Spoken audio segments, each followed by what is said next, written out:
Olá, meus amigos, tudo bem? Mais uma vez estamos juntos. Estamos juntos perante a doutrina espírita para estudar, para aprender um pouquinho, para trocar experiências. Hoje, estudando o Livro dos Espíritos. Nós que estamos na terceira parte do Livro dos Espíritos, não é? Nas leis morais. Estamos estudando esse capítulo, essa parte do livro que diz respeito depois ao livro O Evangelho segundo o Espiritismo. Com muita alegria, hoje a Lígia não está comigo, semana que vem certamente ela estará. Mas vamos estudando a doutrina, vamos dando continuidade àquilo que vimos na última aula, dando sequência aos nossos estudos, para que possamos entender essa doutrina que tanto nos ajuda, que tanto nos ampara, que tanto nos estimula no caminho do bem. Vamos lá, minha gente? Vamos estudando então. Vamos iniciando os nossos estudos e, como sempre fazemos, como forma de oração, pedimos ao bom Deus, agradeçamos a Ele por essas oportunidades, a espiritualidade amiga que nos ampara, que nos orienta, a essa oportunidade, ao incentivo que nos dão por estarmos hoje dedicados ao estudo da doutrina, aprendendo um pouco, que sirva para todos nós com muita alegria, que sirva de estímulo, que sirva de amparo às nossas vidas. Então, que sejamos sempre gratos. A gratidão, como sempre dizemos, é um sentimento, é um estado da alma que nos eleva, que nos faz emitir uma energia muito boa, muito intensa, com muita vibração, nos deixa bastante fortes para seguirmos firmes nesse caminho bom, que é o caminho do estudo, do esclarecimento, e que possamos, gratos que somos, aplicar em nossas vidas tudo o que aprendemos dessa doutrina que nos traz tanto alento, que nos traz tanto socorro nesses dias difíceis que vivemos, não é?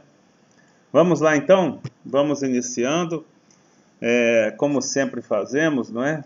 Com um trecho do Evangelho, para que nós possamos nos sintonizar com esses queridos irmãos, como já dissemos, protetores, não é? Irmãos mais elevados, mais evoluídos que nós, que nos orientam e nos protegem.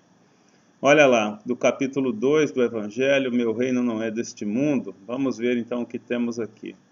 O homem instintivamente procura seu bem-estar e, embora certo de que só por pouco tempo permanecerá no lugar em que se encontra, cuida de estar aí o melhor ou menos mal que lhe seja possível. Ninguém há que, dando com um espinho debaixo de sua mão, não a retire, para se não picar. Ora, o desejo do bem-estar força o homem a tudo melhorar, impelido que é pelo instinto do progresso e da conservação, que está nas leis da natureza. E é justamente sobre isso que nós vamos falar hoje, né? Do instinto de conservação. Isso que vem lá do reino animal, não é? Quando o nosso princípio inteligente, aquele que nos deu origem, estagiava por lá e desenvolvia seus instintos. E sem dúvida o principal deles é o instinto de conservação. Então isso ainda cala muito forte em todos nós. Cala muito forte nas nossas ações, nos nossos reflexos condicionados na nossa vida. Todos sabemos da importância de sobreviver, de tomarmos cuidado, de proteger nosso corpo, que é a máquina que nos guia por essa jornada reencarnatória, não é? Vamos lá então, vamos seguindo. Agora, inicialmente, vamos seguindo com um pequeno retrospecto da aula passada, onde a gente falou, né, um pouquinho do divórcio, do casamento, e o que será que a gente lembra, né, do divórcio, por exemplo, da separação de um casal, né? Será que a doutrina espírita apoia?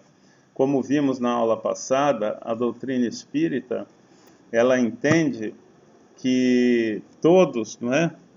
Como disse Jesus, né, não separeis o que Deus juntou, verdadeiras uniões.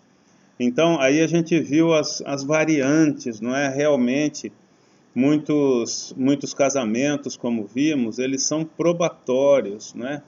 Eles são casamentos onde a gente casa, não com almas gêmeas, né? Que nesse estágio evolutivo nosso elas nem ainda existem na maioria das vezes. mas nós não casamos muitas vezes com aqueles espíritos simpáticos, aquelas almas que nos são muito agradáveis, né, que já são companheiras de outras vidas. Muitas vezes nós precisamos do casamento para dividir a família, o ambiente doméstico, com alguém que já nos trouxe problemas, para ajustarmos essas contas, para ajudarmos um ao outro muitas vezes. Nós vimos as variações do casamento, né? Muitas vezes casamentos que são missionários, né? De almas preparadas, casamentos cuja união elas visam um bem maior, não é uma missão própria daquelas duas almas que se juntam, que se propõem a se unir. Mas outras vezes vimos que os casamentos eles são entre almas que estão ali para se ajustar. Então, nem sempre vai ser um mar de rosas, né? Aí vai da tenacidade, vai da compreensão. Às vezes o casamento entre almas que não são afins justamente tem esse viés, não é? Aprender a contornar os obstáculos do relacionamento, não é? Se suportar melhor, procurar entender um ao outro, procurar tolerar aqueles problemas, aquelas características de personalidade que um companheiro tem e que muitas vezes não nos agrada. Então, há de haver um esforço, há de haver muita compreensão, muito carinho, muito entendimento da missão importante do casamento antes de uma dissolução. É claro que o livre-arbítrio ele é sempre soberano. Então é óbvio que quando duas almas estão ali se hostilizando, que já é um caminho bastante diferente daquele planejado para um casamento, não é? Quando aquele ambiente doméstico ele já não é adequado mais para os filhos, uma vez que é um exemplo não bom, né? É um exemplo ruim para os filhos, é um ambiente ruim para a família de maneira geral. Às vezes, por esses equívocos de relacionamento que já estão consolidados naquela relação, muitas vezes esse divórcio aparece como solução. Mas a gente há de ter sempre muito cuidado na tomada de decisão, pois o compromisso foi estabelecido. É claro que existem aqueles casamentos, como vimos, que são ocasionais, que são impensados, que são um impulso, não é? Um impulso ali momentâneo, um ato, vamos dizer assim, irresponsável, né, diante da seriedade que é se casar. Principalmente quando aparecem os filhos, então aí os problemas aumentam, enfim. A gente sabe que na doutrina cada caso é um caso, mas a doutrina nos deixa muito claro que o casamento ele tem sempre um cunho de missão, um para com o outro, ou pelo menos na maioria deles, não é? Então a gente há de tomar muito cuidado, há de ter muito tato, muita força de vontade de acertar no casamento, de se ajustar, de se adaptar, para que essa missão ela tenha pleno sucesso. É essa a mensagem da doutrina.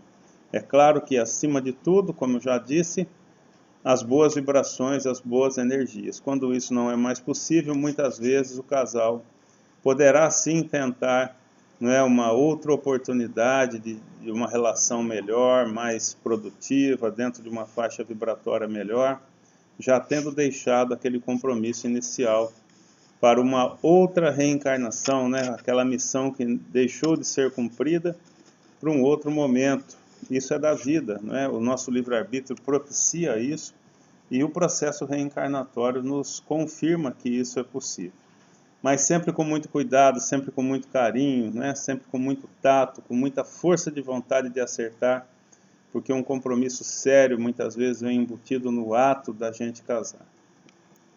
Vamos lá. E o lar, né? Que beleza, não é? Não é apenas um local que vivemos, mas um local de convivência feliz. É assim que deve ser, né? Acima de tudo, o nosso lar, ele tem que ser um local de felicidade, um local onde nós nos sintamos bem, amparados, onde tenhamos a companhia da outra pessoa como um amigo, um bom amigo que nos ajuda nos problemas, que nos ajuda na caminhada, não é? Esse deve ser o sentido. Falamos também na aula passada sobre o celibato, não é? O celibato voluntário representa um estado de perfeição meritória aos olhos de Deus. O celibato é aquela situação onde a pessoa se isola, né, do convívio social, da relação com outra pessoa, ela se abstém do casamento, da relação amorosa, do envolvimento, né, sentimental com um parceiro, né? Esse é o celibato. Muitas crenças religiosas, muitos segmentos religiosos adotam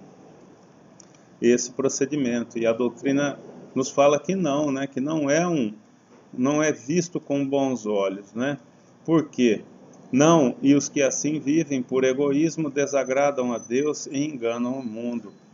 Porque, na verdade, se isolar é um processo por si só, não é, de isolamento, de perca de convivência. Então, as possibilidades de evolução, porque é no contato, não é? É na possibilidade do erro que nós evoluímos. É quando a gente vence a tendência de errar, é que nós evoluímos. Então, se a gente se abstém do aspecto da sexualidade através do celibato, se nós nos afastamos disso, ou se a gente vai morar numa ilha sozinho, não é? Num lugar isolado, sem o convívio, é óbvio que nós vamos nos expor muito menos a problemas, só que também evoluiremos muito pouco ou nada na presente reencarnação, o que deixa de atingir, não é? Deixa de ser o objetivo da reencarnação, que é o da evolução através do contato, da reparação, enfim, através do processo de convívio com outras pessoas. Então, o celibato é um processo, vamos dizer assim, que não agrada, não é? Que não tem finalidade, uma finalidade equivocada. Olha lá, da parte de certas pessoas, o celibato não será um sacrifício que fazem com o fim de se dedicarem de modo mais completo ao serviço da humanidade. Esse é um questionamento. Todo sacrifício pessoal é meritório quando feito para o bem. Quanto maior o sacrifício, tanto maior o mérito. Então, do ponto de vista de relacionamento, a doutrina não recomenda ou julga ser sempre um equívoco, não é? Porque não é evitando o relacionamento que iremos evoluir. Agora, para aqueles que fazem do celibato um meio, ou que usam um celibato para, vamos dizer assim, ter mais tempo, não é? Ter mais condições, se é que isso é viável, de se dedicar ao próximo, né? Mesmo que o processo do celibato não seja o caminho ideal, mas aquela pessoa que se propõe ao celibato para que ela possa se dedicar integralmente ao próximo, é óbvio que dentro dela, isso que a anima tem uma energia muito boa, não é? Ela vai, vamos dizer assim, deixar de ter a oportunidade de fazer isso, de praticar a caridade, como é a sua proposta, se relacionando com outras pessoas. Então, ela deixa de ter a oportunidade de evoluir em determinado sentido, mas é óbvio que se a dedicação dela for ao bem, for à caridade, isso será meritório. E olha lá, ser feliz, né, que é o objetivo sempre de tudo, né?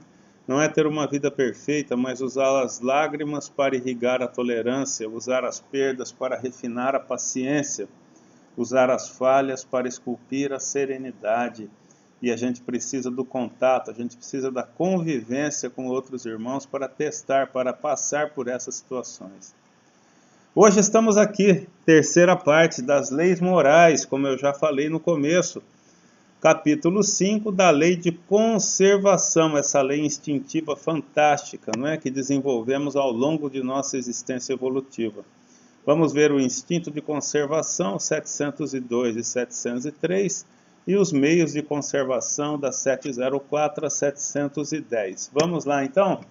E o instinto que seria, né, segundo o dicionário do Aurélio, são forças de origem biológicas inerentes ao homem e aos animais, e que atuam em geral de modo inconsciente, mas com finalidade precisa e independente de qualquer aprendizado. Aqui, entre aspas, nós vamos comentar, não é? Olha, tendência natural, aptidão inata, impulso espontâneo e alheio à razão, porque realmente é espontâneo, né? Tudo que nós sentimos que possa nos fazer mal, né? Aí vem muito o instinto da dor, não é? Quer dizer, se dói não é bom, não é? Se dói a gente se afasta, a gente sai daquela situação porque pode nos prejudicar, não é? O calor excessivo, o frio excessivo, não é? Um espinho que se aproxima de nossa mão, que tocamos ali e vimos que vai nos machucar, isso tudo causa um reflexo de nós sairmos daquela situação. Força de origem biológica inerente ao homem e aos animais e que atua em geral de modo inconsciente, mas com finalidade precisa e independente de qualquer aprendizado. Isso está no Dicionário Aurélio, à luz da doutrina espírita.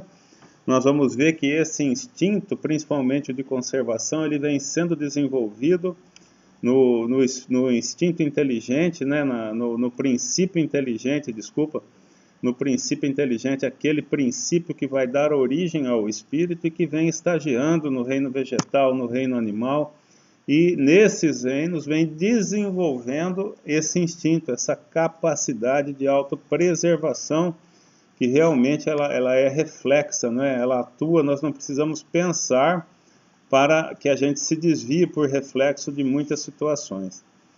Mas o progresso do princípio inteligente, do princípio espiritual, ele explica todo esse aprendizado inato que trazemos hoje, como seres humanos, não é? Reencarnados que estamos. Então aqui vamos a um aspecto bastante interessante, onde pessoas, né, sabendo de uma situação bastante perigosa, todas se evadem da maneira que podem, né? De uma situação. Nós vamos ver que aí é um maremoto, né, que está tomando conta dessa região, o mar invadindo, né, a região, a cidade, e as pessoas fazendo o que podem, né, para procurarem sobreviver. Vamos ver aqui. Todos, evidentemente, né? Todos nós, olha que situação terrível, né? A água invadindo, levando tudo, carros, uns ajudando os outros, tentando todos se protegerem. É isso que fazemos quando nos sentimos ameaçados, né? Pessoas em condição de bastante risco, uma situação muito perigosa, onde todos procuram se preservar, onde todos procuram a sua sobrevivência.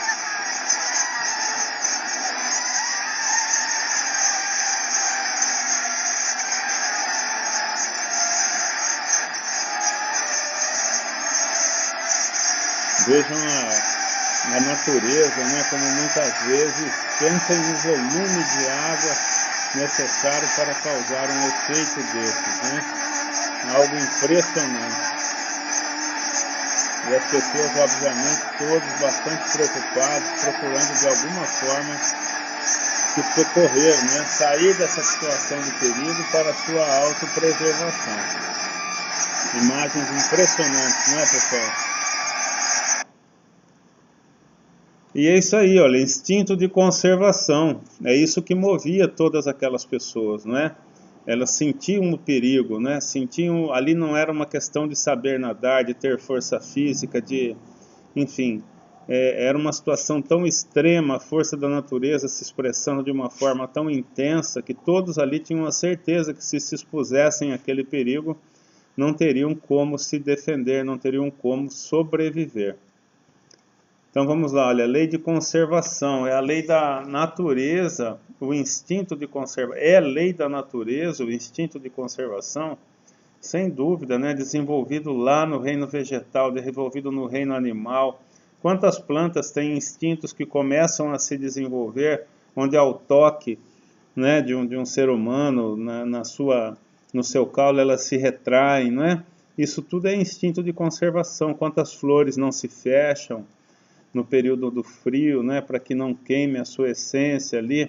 Isso tudo é o começo, né, do desenvolvimento desse instinto que vai depois sendo elaborado, sendo purificado, vamos dizer, né? Isso vai tudo evoluindo para se tornar algo bem mais complexo no ser humano. Então é óbvio que, como aqui ele mostra, né, o fogo sob uma mão, ninguém deixará essa situação acontecer sem recolher a mão, né? O primeiro sinal ali de dor, não é? Ele já sai dessa situação ou procura sair dessa situação. Mesmo estando no escuro, se algo o queima, ele se afasta, né? Esse é o instinto de conservação, por isso chamado de instinto, porque não precisa pensar, doeu você recolhe, né? E às vezes raciocinamos perante o perigo, às vezes não, como uma coisa quente ou muito fria, né? Mas numa situação dessa aí, onde a gente vê, né, uma ameaça real, como naquele filme, né, da água se aproximando, do maremoto se aproximando, ou aí de um touro, não há quem não se proteja, porque é claro que um touro, por exemplo, né, que pesa muitos quilos, muito pesado, enfurecido, pode causar um dano grave às pessoas. E nesse sentido as pessoas buscam, obviamente, a proteção, né? Todo mundo. Esse é o instinto de conservação que temos. Com que fim outorgou Deus a todos os seres vivos o instinto de conservação?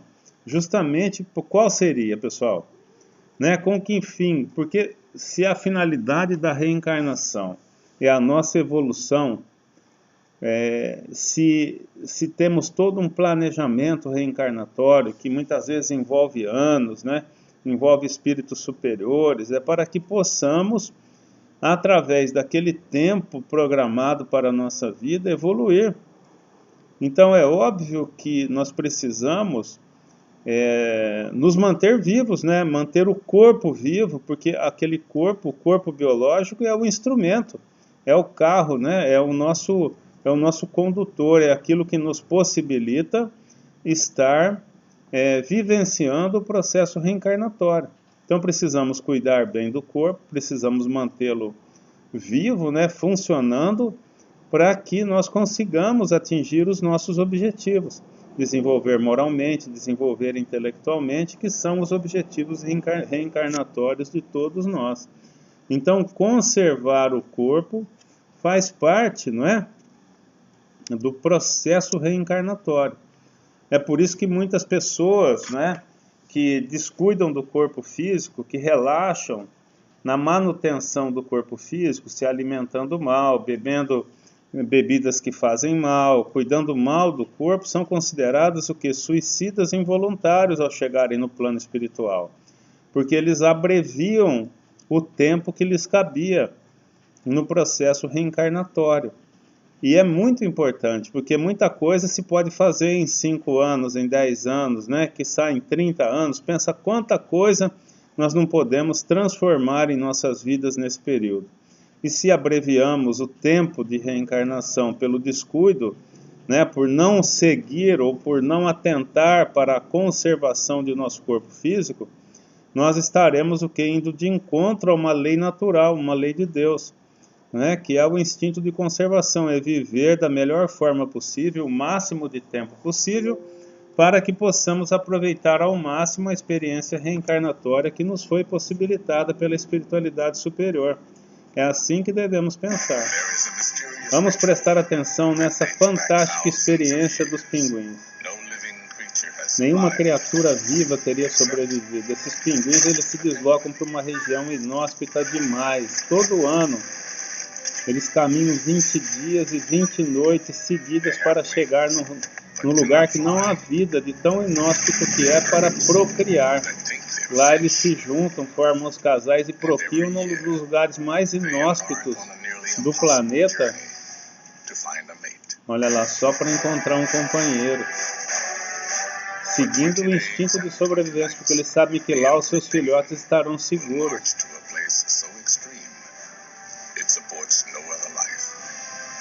Nem os predadores vivem nessa região de tão inóspito que é. E eles se adaptaram. Eles, seguindo o seu instinto de sobrevivência, eles seguem para lá todos os anos, porque lá eles sabem que os seus filhotes terão chance de sobreviver e de crescer. In the harshest place on earth, love finds a way.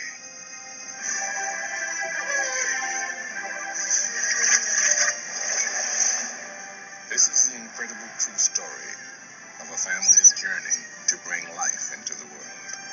Para trazer a vida ao mundo, né?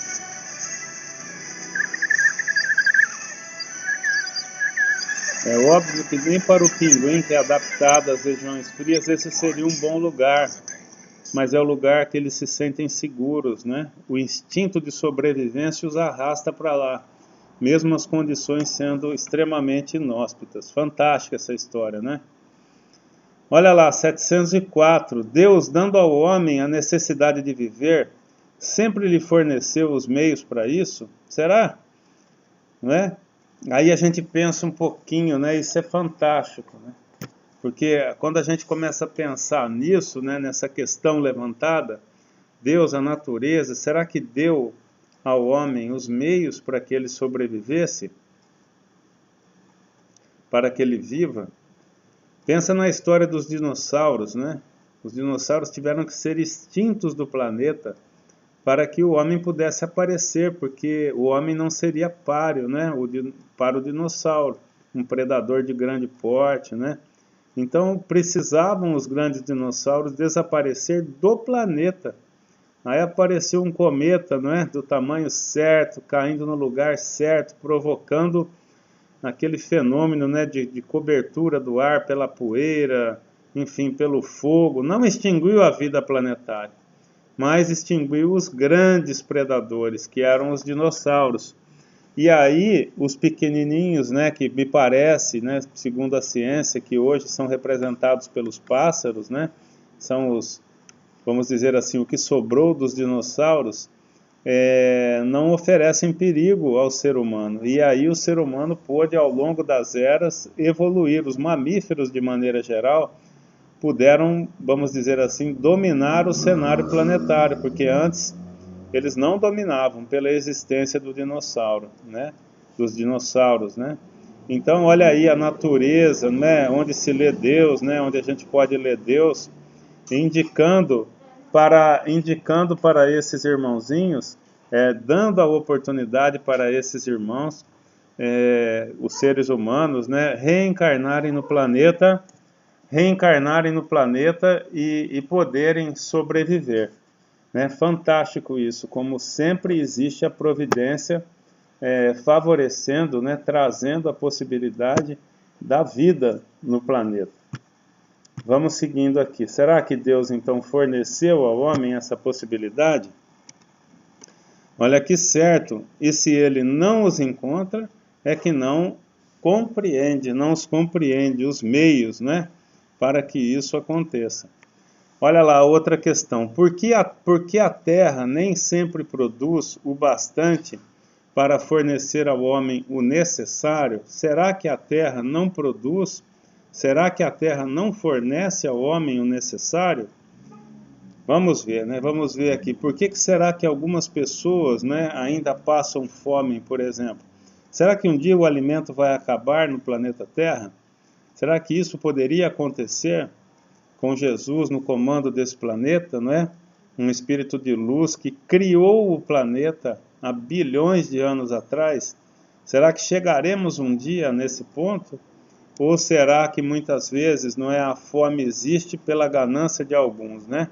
A terra produziria sempre o necessário se o necessário soubesse o homem contentar-se. Então, se alguns, se a maioria das pessoas, né, no planeta, ou se aquela, vamos dizer, a porção rica do planeta se preocupasse realmente com esses que passam necessidade, não existiria fome nem sofrimento, isso a gente sabe muito bem.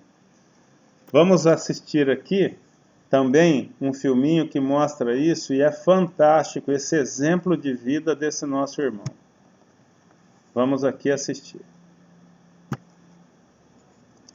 Essa é uma história real, eu vou lendo para vocês aqui. Esse filme participou de um concurso, né? Teria que falar de comida, sabor e alimento, né? 3.600 filmmakers, né, que são fazedores de filme, né, participaram desse concurso. E esse filme foi o que mais agradou de maneira geral o público, porque ele traz uma mensagem fantástica, né? A gente vê, ele não é falado, né? A gente vai vendo e vai comentando, né? Um cenário normal de restaurante, de comida, né? Um restaurante de comida, de frango, né? Onde serve frango frito. Duas jovens normal vão lá, fazem o seu pedido, como a gente vai ver.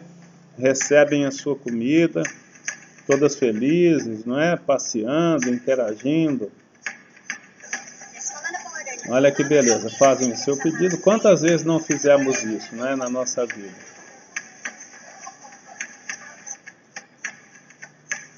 O pedido é feito, a comida é preparada, tudo normal.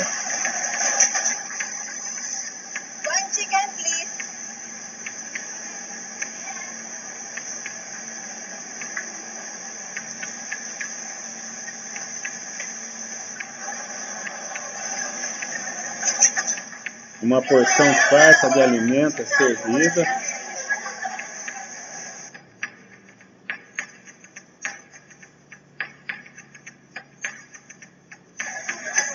Elas vão se alimentar.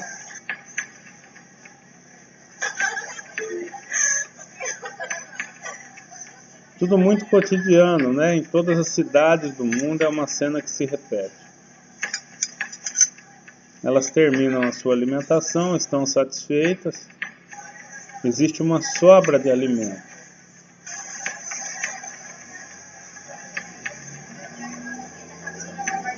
E elas saem dali e seguem sua vida. Agora, nos bastidores, chega esse nosso irmãozinho.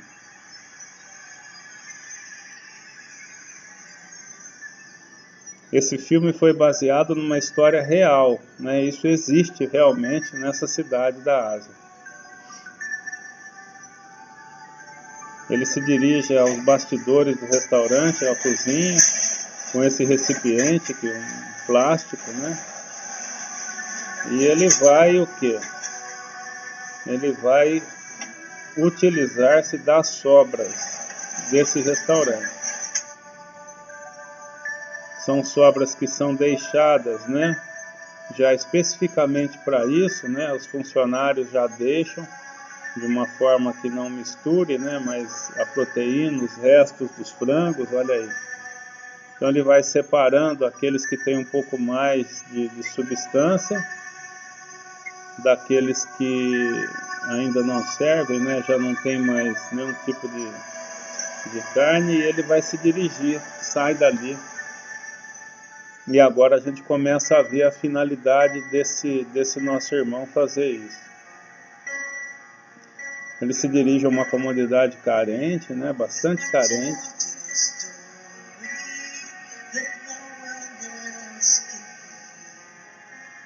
Ele alimenta os cães, os animais da comunidade com aqueles restos que ele separou.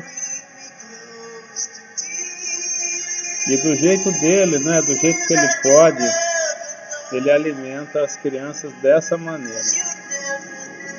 É duro de ver, né? Mas eles recebem o alimento e se alimentam dessa forma.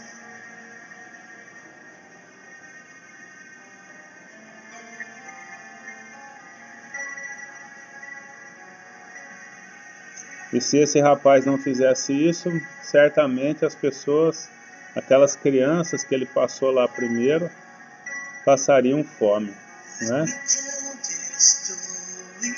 Aí ele chega na casa dele e ele traz também aquela comida que ele separou lá,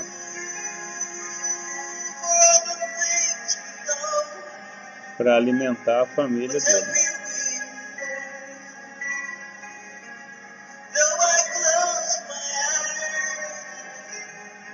E todos felizes, né, por ter alimento. Antes de se alimentar, uma oração, não é, para agradecer o alimento que foi a mesmo.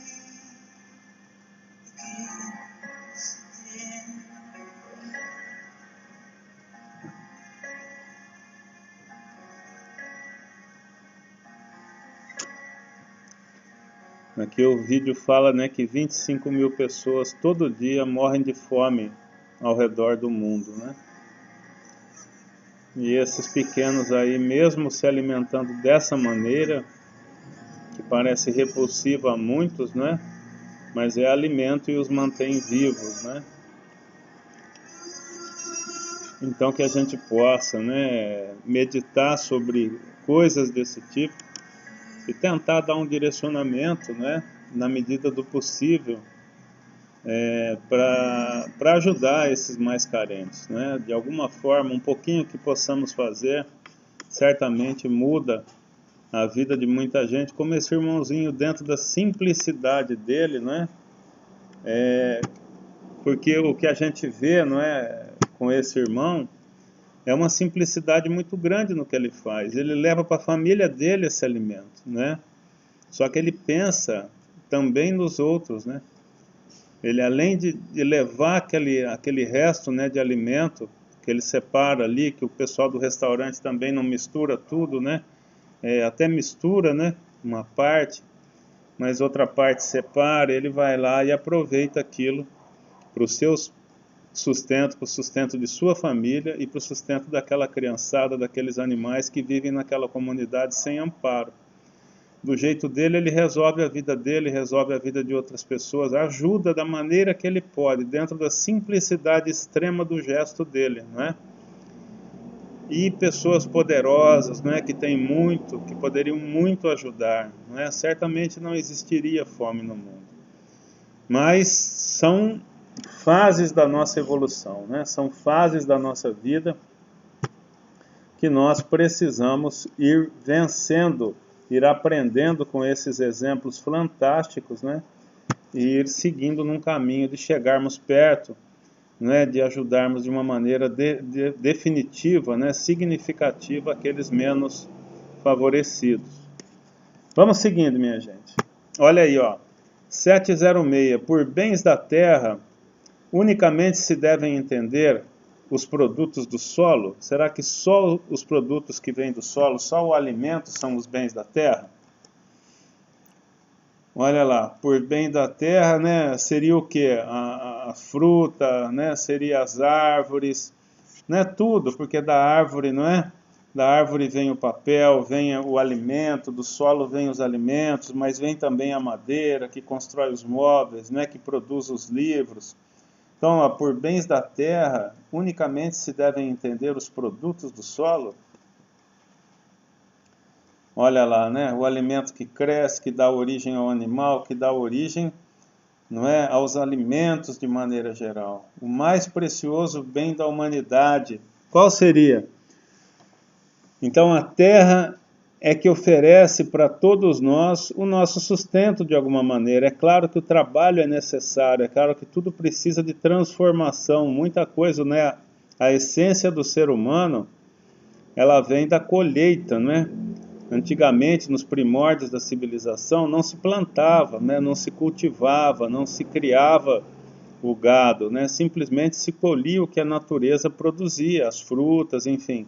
Tudo aquilo que o homem conseguia catar com suas mãos. Depois evoluiu, né, para a agricultura, para a pecuária.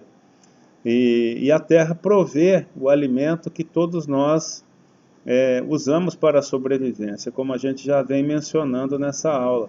Mas uma coisa interessante, né, e essa pergunta nos induz a pensar, né, porque se fala muito hoje em dia sobre o problema da água, né? E hoje se fala aqui, ó, o mais precioso bem da humanidade, qual seria? Sem o qual a gente não vive. Existe um ensinamento, e eu que tive a oportunidade de trabalhar com isso em minha vida pretérita, né, minha vida anterior, um tempo atrás, com a parte de sobrevivência, a gente fez muita atividade ligada a isso. Tem um item que é muito interessante, né? O homem consegue sobreviver até 30 dias sem comer, mas só 3 dias sem beber. Se o homem por 3 dias não beber água, ele começa a entrar num processo de falência dos seus órgãos e acaba morrendo mesmo, depois de 3 dias. Então, qual seria o bem mais precioso da humanidade e que tem em abundância? Né? Olha aqui, ó. Seria o que? A água, não é? Sem água, somente em 3 dias a gente deixa, o nosso corpo físico deixa de poder sobreviver. Então a água doce, olha lá, o bem mais precioso da nossa humanidade, porque é o que a gente mais prescinde, né, dele. E olha uma coisa interessante sobre a água, né? Muitos falam que a água vai ser o petróleo do futuro, né? Ela vai ter muito valor, porque a água doce, com o aumento da população mundial, a água doce ela vai se tornar muito importante, muito preciosa. E existe o que foi chamado, né, de aquífero Guarani, principal reserva subterrânea de água doce da América do Sul e um dos maiores sistemas aquíferos do mundo, ocupando uma área total de 1,2 milhões de quilômetros quadrados na bacia do Paraná e parte da bacia do Chaco-Paraná. Olha lá, o Brasil, né, pega 840 mil quilômetros quadrados, o Paraguai 58.500 quilômetros quadrados, o Uruguai 58.500 quilômetros quadrados e a Argentina 255 mil quilômetros quadrados. Ou seja, um reservatório subterrâneo de água doce fantástico, né? Dimensão de um país, não é? Do tamanho de mais de um país, se nós considerarmos o Uruguai, o Paraguai, um fantástico tamanho disso, né? A grande importância disso para o mundo, né? E o volume fantástico de água que existe embaixo disso. Outro semelhante a esse, muito grande também, foi já detectado atualmente na região amazônica, na bacia do rio Amazônica, embaixo do solo, não somente o volume de água do próprio rio, mas de forma subterrânea também um aquífero fantástico, né, em terras brasileiras, lá na Amazônia, mais ao norte. Então, esses são bens que não têm valor, né, que não tem como avaliar o que isso vai significar para a humanidade no futuro, onde a água dos rios propriamente, aquela que se encontra na superfície, vai se tornar cada vez mais escassa nos países do mundo, onde a água vai poder ser comercializada como um produto, como se fosse um produto industrializado. Já o é hoje, né? Já existe a água, obviamente, né, como a gente bem sabe, sendo comercializada, mas os especialistas dizem que num futuro isso vai ser assim, vai ser muito importante, não só para quem tem, mas para o mundo todo. Então, mais um motivo para a gente se preocupar, não é, com a questão do bem usar os produtos da terra, né, do gerenciamento correto, de usar o produto, o alimento, né, onde a água é incluída de forma sábia, dividindo, né, melhor isso, né, possibilitando que todos tenham acesso, possibilitando uma divisão justa desses meios que são necessários para a sobrevivência nossa como seres humanos encarnados que somos. Olha aí a 707. É frequente a certos indivíduos faltarem os meios de subsistência, ainda quando cerca a abundância. A que se deve atribuir isso? Então, muitas vezes, não é?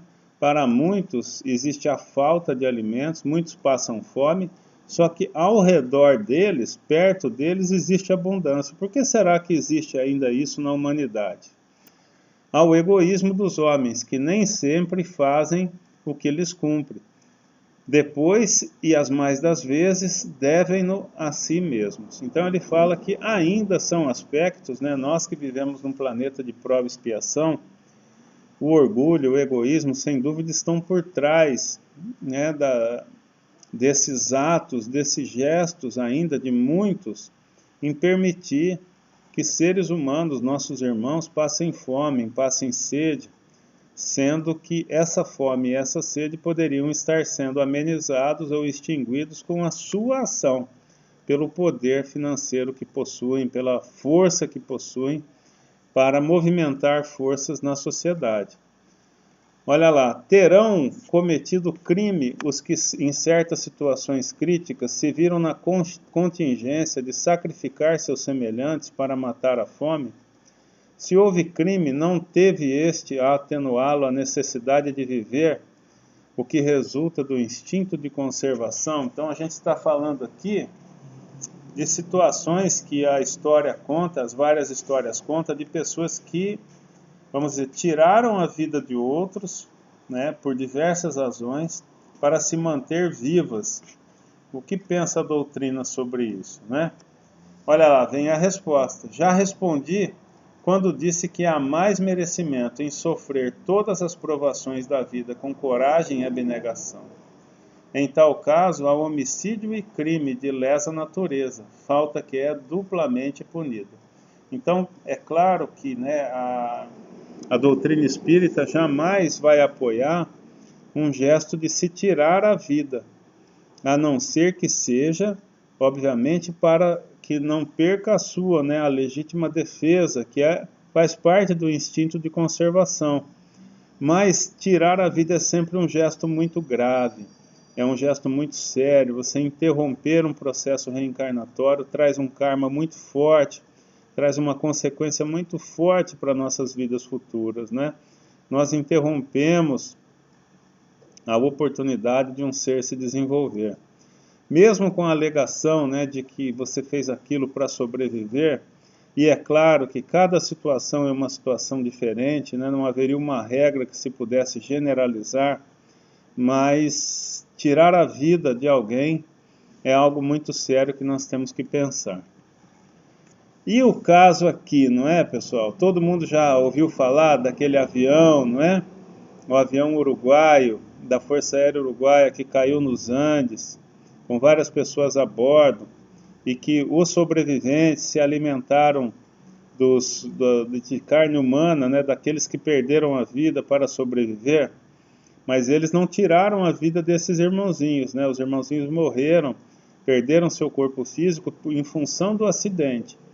E depois de mortos, eles usaram a carne do corpo físico dessas pessoas para sobreviverem, porque eles não tinham uma outra forma de sobreviver. E acabaram sendo resgatados e sobreviveram, né? Aqueles que usaram desse artifício. E nesse caso, houve crime? O que vocês acham, não é? Então aí não houve o homicídio, né? Ninguém matou ninguém. Era a carne. Sem dúvida um tema complexo para ser discutido. Eu já tive a oportunidade de conversar com um amigo, até de outro país, sobre isso, né, sobre esse respeito, e ele alegava que jamais faria isso, porque o espírito do irmãozinho ali poderia estar ainda ali junto ao corpo, não é? E isso poderia trazer um problema sério para esse irmão na espiritualidade, que ele preferiria desencarnar pela fome ali e não fazer isso. Mas muito discutível isso, né? A gente colocava, mas e se a gente tivesse um filho ali, não é? Aí ver o nosso filho desencarnar por fome, né? Havendo a proteína ali, a carne, muito complexo, difícil da gente estabelecer aí um parâmetro, né? Assim de pensamento. É muito da situação, é muito da necessidade realmente extrema ali de se fazer uso de alguma coisa assim. Então, um tema para a gente pensar, não é? Mas certamente não há crime, uma vez que não havia vida, né? Naquele corpo do qual essas pessoas retiraram a carne num gesto extremo para atender ao instinto de conservação, né? Vamos lá. E agora, pessoal, vamos finalizando o nosso encontro aqui de hoje.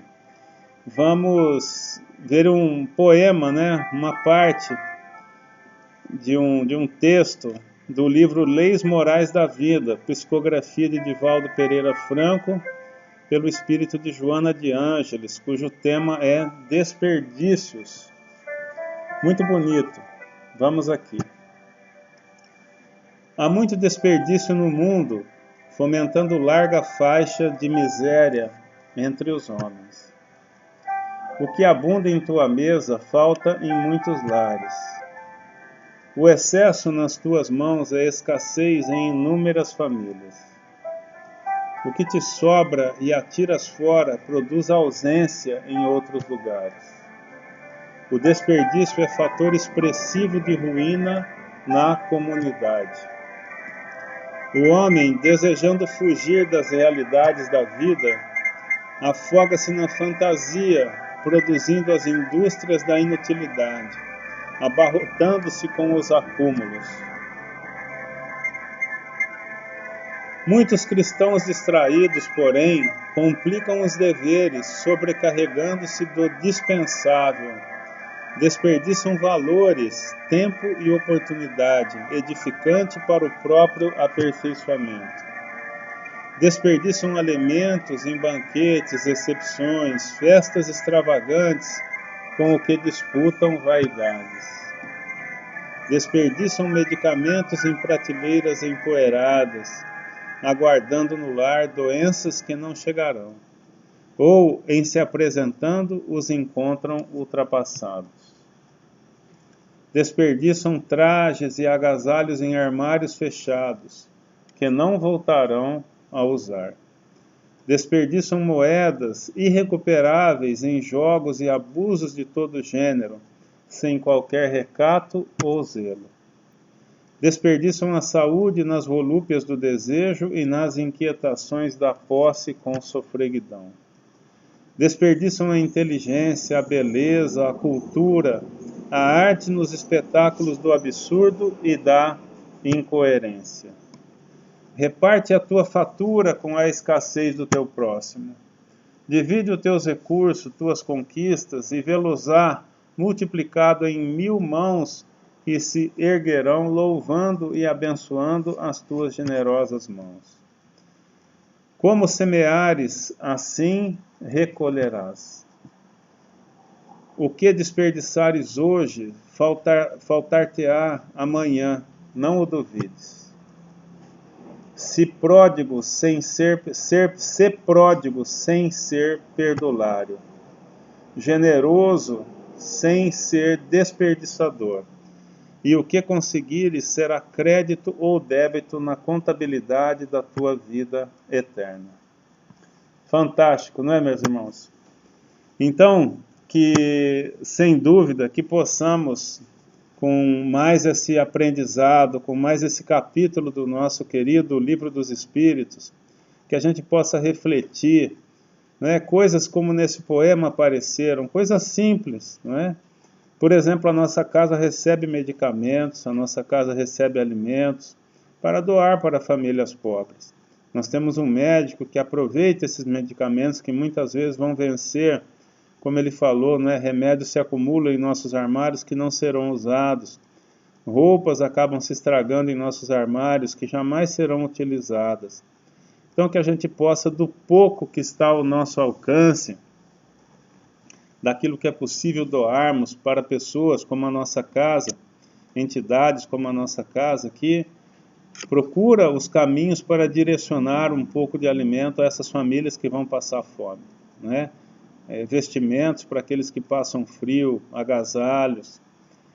Então que a gente possa procurar esses caminhos, procurar dentro da nossa condição, mesmo que de forma humilde, mesmo que de forma pequena, dar aquilo que for possível para aquele próximo, procurar entidades sérias que têm condições de chegar a esse próximo, levando esse excesso, isso que é possível nós doarmos. Que é muito bom a gente saber que aquilo que a gente doou serviu de agasalho, serviu de alento ao irmãozinho que precisa mais. E é isso, não é, meu irmão? Que a gente possa continuar sobrevivendo da melhor maneira possível, mas para aqueles que, além de sobreviver, conseguem gerar um pouquinho de fartura, não é, de sobra, que a gente possa pensar sempre no próximo, pensar que alguns, como naquele filme daquele nosso irmão, né, que levava aqueles restos de comida e que eram muito bem-vindos porque matavam a fome daqueles que não teriam nada para comer. Então que a gente possa pensar nisso com muito carinho, né? A caridade sempre é o melhor caminho para as nossas vidas. Que sejamos todos, então, não é, protegidos como sempre fomos, intuídos como sempre fomos, e que possamos utilizar os aprendizados da doutrina espírita, aplicando esses aprendizados em nossas vidas. Um grande abraço a todos, eu vou me despedindo, e semana que vem com a Lígia a gente continua o estudo da doutrina espírita, do Livro dos Espíritos, com muito carinho. Abraço a todos, beijão no coração de todos. Até a próxima.